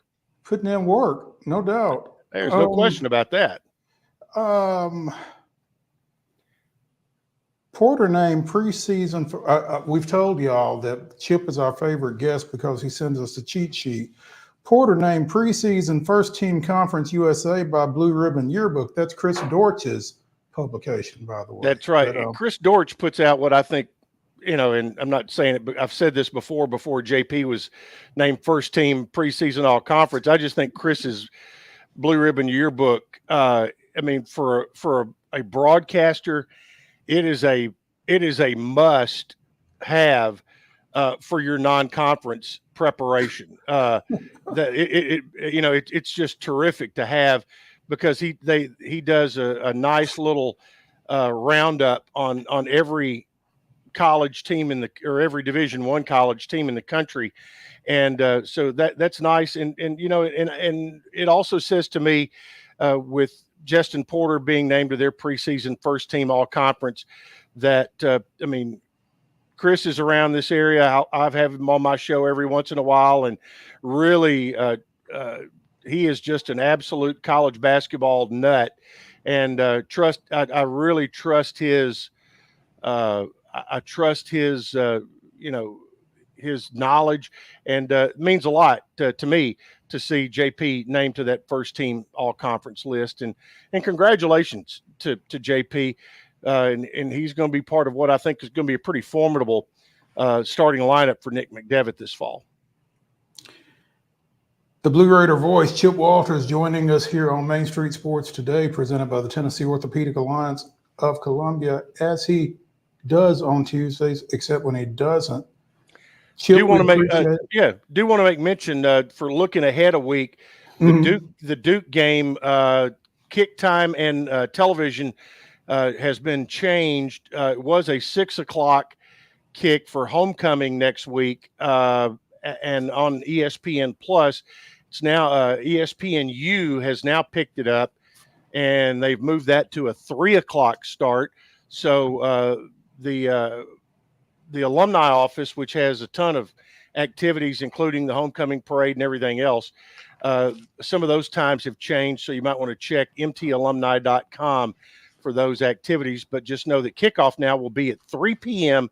On the 21st against the Duke Blue Devils. There we go. And hopefully not as soggy as potentially this weekend. Well, I would like the sogginess to go ahead and get through here, Thursday and Friday morning, and clear out for high school football on Friday night, and where we're only dodging a little bit of rain and not anything significant. I'm willing to put up with horrific weather conditions if it means getting the win over Western on Saturday. Well, I'll put it to you that way. I'm with you there too. So I'm good to go. Chip's going to stay dry in the booth. Yeah, he's got the hook up either way, so it's a little bit easier for him to say, I suppose. Absolutely. Hey, man, we appreciate you. Thank you, boys. Appreciate you, Chip. Bye. Hey, when we come back to the Lee Company Studios here on Main Street Sports Today, we're going to jump into the grab bag, tie up a few loose ends before we get to the final segment, Top 5 Tuesday, as Wade, Mark, and I give you our top 5 HBO shows. Stay tuned after this.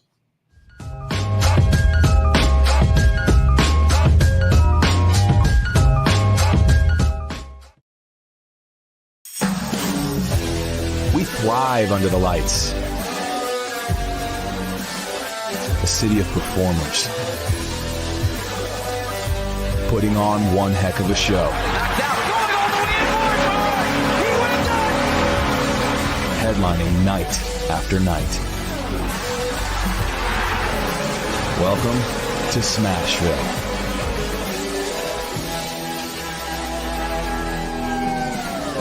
Whether you're an athlete or a weekend warrior, when it comes to your performance, don't settle for anything less than excellence. We're proud to announce that Mid-Tennessee Bone and Joint Clinic is now Tennessee Orthopedic Alliance of Columbia, where we are redefining sports medicine and orthopedics. Tennessee Orthopedic Alliance's team of expert sports medicine physicians understands the unique demands of your body. TOA Columbia specializes in personalized orthopedic care, offering state-of-the-art treatments for everything from sports injuries to joint replacements. Learn more at toacolumbia.com. With Lee Company technology, the best handymen are hands-off. Lee Company techs have been using visual findings and other smart technology tools for years to add transparency and virtually take customers along. You see what we see, whether we're in a crawl space or on a roof. With Lee Company, technology helps us help you, no matter what's happening in the world or at your house. Jones & Lang Sporting Goods here in Columbia has been outfitting teams, officials, and anybody else from T-ball to college for 50 plus years. Be sure and check them out at 931-388-8060 or online at jonesandlang.com. Jones & Lang Sporting Goods, the look of a winner. Zion Christian Academy, zioneagles.org or 931-388-5731. You can schedule your appointment. Go tour their campus. It is beautiful over there, and you're definitely going to want to see it. Again, it's zioneagles.org. Give them a call, 931-388-5731, and schedule your tour today. Piggly Wiggly, located in Neely's Mill Shopping Center, is Columbia's locally owned and operated Cost Plus 10 grocery store dedicated to serving the community with low prices and smiling faces. Piggly Wiggly offers fresh, hand-cut meats daily, as well as daily hot plate lunches from their deli counter. You're certain to see smiling faces and a helping hand when you're here at Piggly Wiggly. Come by and check out our fresh produce, high-quality meats, and more. Down home, down the street, we'll see you at the Pig. Nashville Sounds Baseball is back in Hit City for the 2024 season. Spend your nights and weekends at the ballpark with weekly giveaways, fireworks shows, throwback deals, live music, and more. Top talent will take the field at First Horizon Park against the AAA Minnesota Twins, Baltimore Orioles, Atlanta Braves, St. Louis Cardinals, Cincinnati Reds, and more. Tickets start at just $10 and are available now at NashvilleSounds.com. We will see you in Hit City.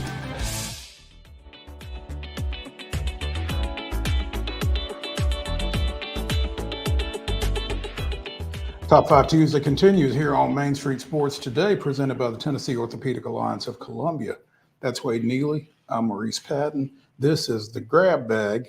And let's dive into a little of last night's Monday night football game as San Francisco took care of the Jets. Sorry, Wade, 32-19. The Jets never really felt like they were in that game. Early they did. When Breece Hall comes down and they go on that drive and take the lead, I mean, I'm like, okay, I never felt comfortable. You are correct in that regard. Mm-hmm. And San Francisco just felt like they were moving the ball a little too effectively for my liking. So, New York's got to go back to the drawing board. You would have liked to have been able to pick that one up, especially once, the news comes out. More on that in a second. Once the news comes out that C-Mac's not going to be playing, you would think that maybe there's a chance. But I don't know. We had some of the juju from last year. The very first play when Rodgers throws the pass out and they have that weird fumble and San Francisco recovers, you're like, great, here we go all over again. It just didn't feel like it was their night. The offense was okay at times, but by and large, the defense just was not. You're not going to win many games when you're giving up yardage and points like they were to San Francisco last night. Yeah, you talk about C-Mac not being able to go. Christian McCaffrey, in his stead, former Gallatin Green Wave standout Jordan Mason. And, I love talking about some of these former area high school standouts getting it done on bigger stages. We talked about Jaden Ham from Columbia Central in the baseball segment. Jordan Mason getting his first career start at the NFL level, 28 carries, 147 yards. And Joe Buck and Troy Aikman were talking about the fact that he probably hadn't carried the ball 28 times in a game since high school because he split time at Georgia Tech with Jahmyr Gibbs, Mm-hmm. among others. I think he was probably splitting some time at some point with Spring Hill's Dante Smith. So, one, Georgia Tech likes Middle Tennessee ball players. Yes. But two, again, I texted Greg Arias, Gallatin's play-by-play guy, late last night, and Jordan still has the school record at Gallatin for carries in a game, 36 for 307 yards, 3 touchdowns. But the 307 is no longer a record, but the 36 carries Still stands. a Green Wave record for a single game. But yeah, 28 carries, and he made them count. And it'll be interesting because it looks like McCaffrey's calf/Achilles is going to have him questionable, for a little bit longer as well. Yeah, this was one that this was interesting because the news kind of breaks about an hour before kickoff, and everybody's in a panic, especially with their fantasy football and folks getting their bets in and their props and that. And then they interviewed Jordan Mason after, and they were asking him about the result, and he says, "Well, yeah, I knew on Friday I was going to play." And everybody's like, "Why didn't you tell us then that McCaffrey wasn't going to be playing?" But you're right, he played fantastic. He appeared in quite a few games, and obviously in backup duty last year for them. Virtually every game he had at least a couple of totes. But last night was the coming out party, and as impressive as he was, that kind of is exciting if you're a 49ers fan because, for a team that relies on McCaffrey as much as they do, you would almost assume that it would be a death sentence when he is out. But the fact that he was able to get stuff done and the offense was kind of, for the most part, pretty much not able to move along without missing too much of a beat, that was impressive if you're a 49ers fan last night. I will tell you that Jordan Mason's comments that I knew Friday I was starting have perked some ears across the National Football League and in the National Football League offices. Oh? I mean, if they knew that McCaffrey wasn't going to be available, but he wasn't on the injury report until Monday, that's... Was it? Yeah, so he wasn't listed at all on the injury report? I think yeah, then that would be very fishy. There's going to be some...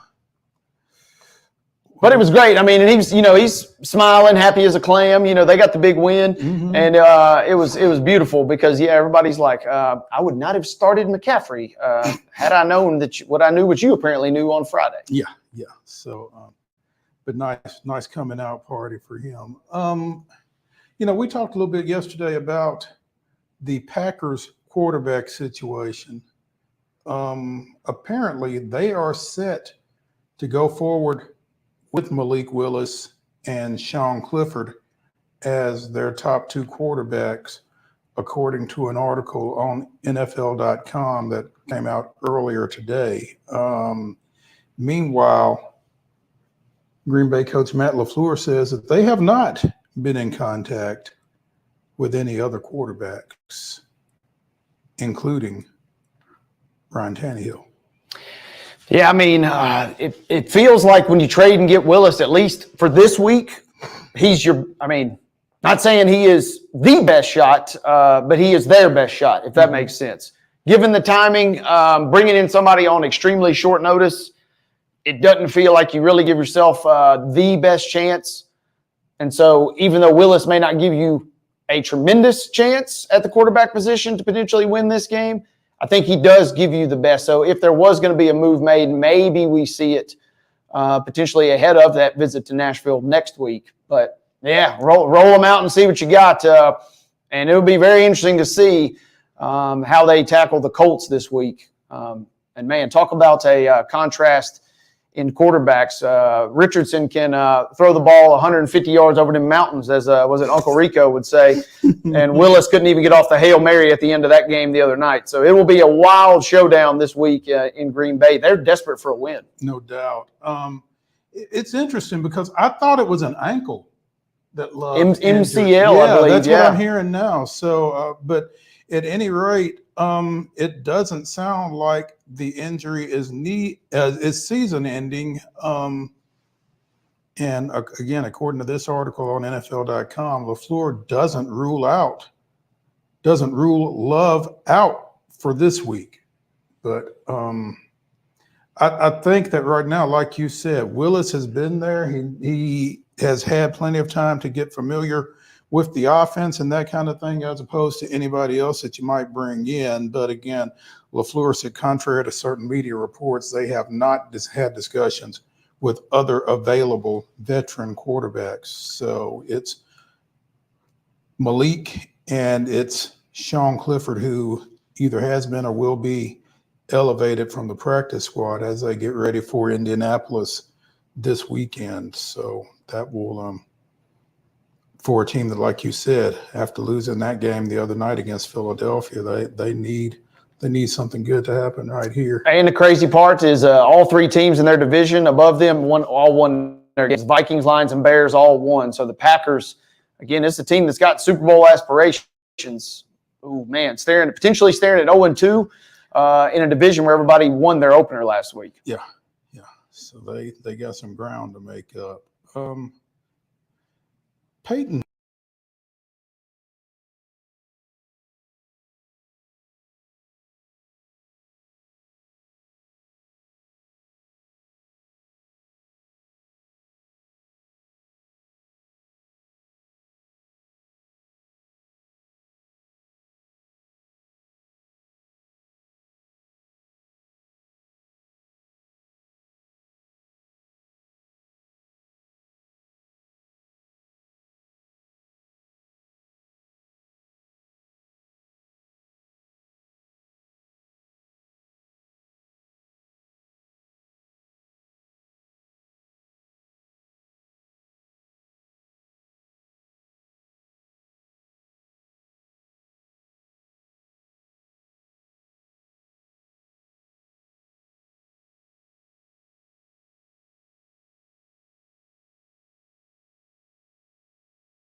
Mark, are we back?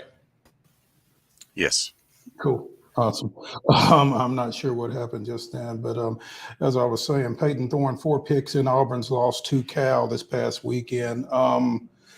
Hugh Freeze says he's sticking with him. Oof. Now, I mean, I don't know if that's because of, what's behind him, or if he's just trying to show support for his starter, or what the situation is. But in his Monday press conference, it's really hard not to play a man, whether it's Peyton or whoever else it is. It's really hard for me to not play a young man who's consistently the best performer in practice over and over and over again. Having said that, you have to carry that over into the games. You have to. If that continues, we'll have to go in a different direction. So Auburn with Thorne SQB1 last year finished 6-7 under Freeze. And apparently the decision was made to get better folks around Thorne rather than to get better at the position, because Freeze said it would have cost $1 million in NIL to get a transfer quarterback in. So trying to play the market. Literally trying to maximize the best bang for the buck. I was reading that, and it was interesting too. I was also reading, Hugh Freeze a little ornery right now, and he came out, and said, that the coaching staff made a few miscues, but he kind of left it out to the players, and even went as far as this week saying that they're going to coach with a much smaller playbook in terms of the offense. So I don't know, man. I know you got New Mexico coming in. That's potentially a proverbial get-right game, but then again, Cal was supposed to be a pretty good win at home for them. I think they were. Mexico State was supposed to be correct. A get-right game for them last year. Exactly. Well, they got some weird juju going on at Auburn, and Freeze is talking about condensing the playbook, kind of throwing it out there on the players a little bit. Be on high alert, Auburn fans. Scott Stewart, we're looking at you. When you start talking about condensing the playbook, you're saying something without saying something. It sure feels like it. Yeah. So, yeah. And quote, run focused this week in the playbook. So, yikes. Ooh. Hey, no problem. I'll stick with you at quarterback. You just won't be throwing the ball very much, it sounds like. Well, I mean, I can run anybody back there at QB as long as I don't have to throw the ball. 3 things happen when you throw the ball, right? And 2 of them not good? Not good. Second season for Thorne. He's completed 56% of his passes, 487 yards, 5 touchdowns, and 4 picks through the first 2 weeks. And, yeah, Hugh Freeze not happy. They do get New Mexico, not New Mexico State this week coming in. So stay tuned, Auburn fans. Well, if it makes Auburn fans feel any better, they aren't the only Southeastern Conference team with some unsettled quarterback situations. Apparently, DJ Lagway played really well in Florida's win over Samford after Graham Mertz didn't play so well in the season opener. But Billy Napier says that Mertz will continue to be the starter as their matchup with Texas A&M looms this weekend. Yeah, and this was one, I was kind of me and a couple friends were we were putting the screws to the resident Florida fan in the group chat 2 weeks ago. And, yeah, just to make matters worse, Mertz suffers that injury. And, there was even some weird consternation that Lagway was talking about entering the transfer portal after the loss to Miami. I mean, things were not good 2 weeks ago. But you get Samford in there, 45-7. You get him looking good, and everything feels okay. But, yeah, right, now that Mertz is potentially getting ready to come back this week after the concussion, now it just kind of in a weird way, we got this awkward quarterback situation here. Our intention the entire time has been to play DJ in every game. It's a blessing to have 2 really good quarterbacks, and certainly one with a ton of experience and one without. There's no doubt both of these guys will make us harder to defend. We intend to use both of them, so says Billy Napier. Obviously not familiar with the phrase that if you have 2 quarterbacks, you have none. But Lagway threw for 456 yards in that 45-7 win over Samford, which was a Florida freshman single game record and 28 yards short of a single game record regardless of class. So threw for 3 touchdowns, played in the final 3 series of that fateful loss to Miami, was 3 of 6 for 31 yards and a pick. But I think that Mertz has been pretty polarizing throughout his Florida tenure. Did some good things at Wisconsin prior to arriving in Gainesville, but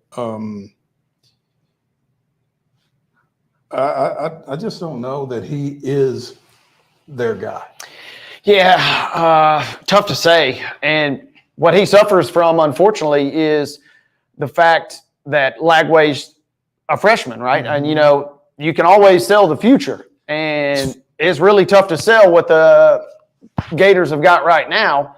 And what they got right now is a tough team. And what they got right now is a senior quarterback in Mertz. So at least you can sell the future with Lagway. And unfortunately for him, man, yeah, it's going to be a tough go. This is an awkward situation. Florida is in a weird spot. And just because you win a game over Samford, a lot of those lingering issues from the week 1 loss to Miami still going to be there. And as you said, Texas A&M getting ready to come calling. And, to your point, if I've got a senior and I've got a freshman that are going to be even, I'm not going to lose with seniors. I'm not going to lose with old guys. I'm going to get something out of it. Now, the flip side of that is I don't know if I'm going to coach young guys that I'm not going to get to coach either. And that's kind of the X factor in Gainesville, I think. It really is. And almost any other school, you can maybe say, all right, well, if I make the switch to the young quarterback, maybe that buys me a little time. We've seen with the Gators, they will run you out of town in no time. So I don't know that move, that trick up Napier's sleeve applies necessarily in Gainesville like it would anywhere else. It was former Florida AD Jeremy Foley who so famously said, what should happen eventually must happen immediately. Man. So, I mean, Billy Napier may be feeling it a little bit. They got Texas A&M this week. They got Mississippi State on the road next week, which will be an interesting game. They got UCF, who's not a bad team, with KJ Jefferson, the old Arkansas quarterback, and Gus Malzahn coming to town. And then you got Tennessee on the road in October the 12th. So it is going to be fascinating to see how long Napier can potentially keep hanging on, because it does not feel like he is long for that job for the rest of the season. CoachesHotSeat.com, number one with a bullet. Billy Napier. Followed by Sam Pittman, Dave Aranda, and Scott Satterfield, by the way. So, Man, especially because Arkansas they blew that game versus Oklahoma State Saturday. Yeah. Funny, Clark Lee no longer in the top 20. Guess a 2-0 start will do that. But anyway, should we go to a break, Mark, or should we go straight to top 5 as we sit? We can go straight into it. Let's go straight into it. Let's go straight into the final segment. Top 5 Tuesday, presented by Mid-South 5 Fitness. Whatever shape it is that you are in, Thalys Steel will get you in a better one. 2 great locations, one in Franklin, one in Columbia. You can find him at Steel Athletes, STEEL athletes.com. Mid-South 5 Fitness bringing you Top 5 Tuesday. And this week's Top 5 is our Top 5 HBO shows. Now, again, I've not seen a lot of these, but I've heard about a lot of them. So I feel like I can give a representative list, but I will let you and Mark get things started. You specifically. Mark can go number 2.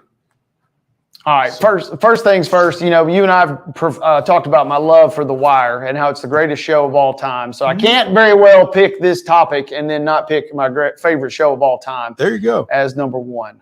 Crime, newsroom, journalism. I mean, it covers it all. 5 seasons. Politics. 5 seasons of an extremely, still to this day, underrated show. I mean, what more could you ask for? Well, I mean, give me The Wire first off. Give me Clay Davis as one of your all-time favorite characters. Well, we can't repeat some of his sayings on this one airways. In particular. Yeah, one for sure. You basically have watched The Wire. It sounds like through memes alone. Exactly. You have. I'm gonna buy you the DVD box set. We're gonna get you caught up for Christmas this year. You let them know we back up, man.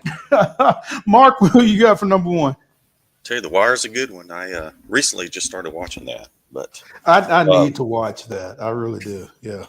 Full confession, HBO has only been included in my show viewing repertoire, if you will, for the past 10 or 11 years. So my list includes more recent content. My number 1 would have to be, according to my eagerness to binge or level of anticipation to see the next episode, would have to be the Game of Thrones. And I would have to bundle that with House of the Dragon. So, okay, very popular. My number 1 is going to be one that I did actually watch, and it's probably an indication of a little sickness, but I'm going to go with Oz. Man, that was the OG. Yeah, that was it's pretty dark. I watched like 3 seasons of it. Did not finish it. I need to go back and finish. That was well said. That was dark. That was dark. Go ahead. Number 2. Up next for me, Chip mentioned this one earlier, but I'm going to skip the show that Chip mentioned. But I've watched this show a couple times now, and give me Band of Brothers, which still runs on non-HBO entities. That's how good it is. World War II. I mean, it is as good as it gets. Tom Hanks kind of executive producing. Band of Brothers would be my number 2. Mark? I'd have to go with True Detective.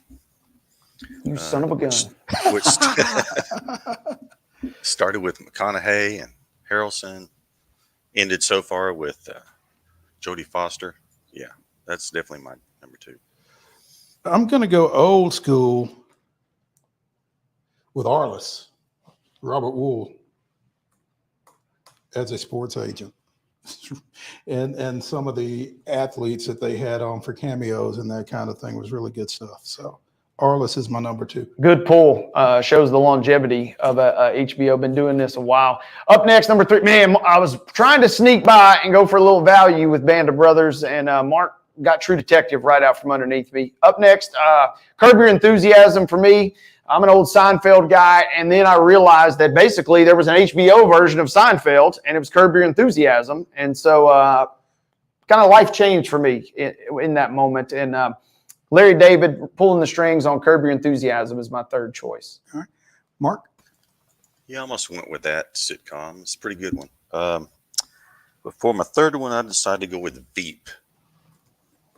I've heard a lot of good things about Veep. Yeah. Very, very timely show considering the world we live in today and the events of this evening.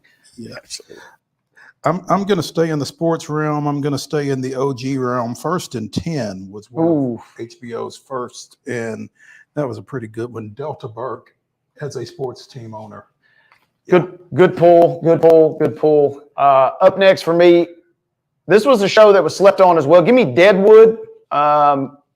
I'm not the biggest Western fan, but I love Deadwood. Al Swearingen is one of the great TV villains of all time. So I'm going Deadwood for my 4th selection here. Mark? I'm going to go with some dark comedy. Barry. Haven't seen it, but I heard it's electric. Exactly. Yes. Yeah. Number 4, Barry. All right. My number 4, sports again. Ballers. Ooh. Dwayne Johnson as one of the key characters. Good show. Yeah. I mean, it's basically Entourage, but sports. Mm-hmm. And I'm okay with that. All right. Number 5. Last for me, like I said, I'll give Chip The Sopranos, and so I don't want to leave it off my list, but I'll just say that he has chosen it. Mm-hmm. I mentioned it earlier. I mean, give me Eastbound and Down. Mm-hmm. I mean, that came out in the college years, and that was a show, you knew it was dumb, but you just had to tune in every single Sunday and just see what the heck was going on, and we all got together and watched it. So Eastbound and Down, it went from dumb to absurd, and that's kind of as it faded in later season, but at least the first season, I was all about the Eastbound and Down. There we go. Mark? I think I'm going to have to go with Succession for my 5th one. Okay. I thoroughly enjoyed that production. My 5th one will be Treme. Great show. New Orleans post-Katrina. Very intriguing show under the circumstances. So only seen the first season, but it is fantastic. Yeah.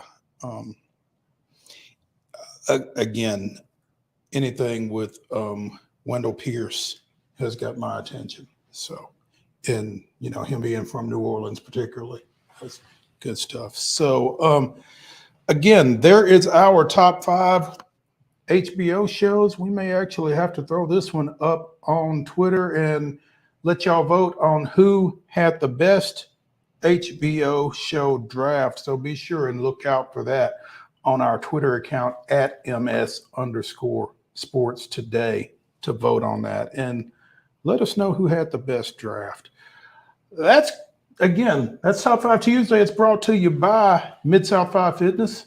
2 great locations, one in Franklin, one in Columbia. Phallus Steel getting you swole, if that's what you want to be. Tomorrow we will be on location at First Horizon Park. We hope to visit with Rick Sweet, manager of Nashville Sounds. We also hope to visit with Cherie Kemp of Athletes Unlimited, Athletes Unlimited, talking about yesterday's news about women's professional basketball in Nashville. So be sure and join us at 2:00 tomorrow, right here. Not right here, but on Main Street Sports Today, presented by the Tennessee Orthopedic Alliance of Columbia. We'll see you then.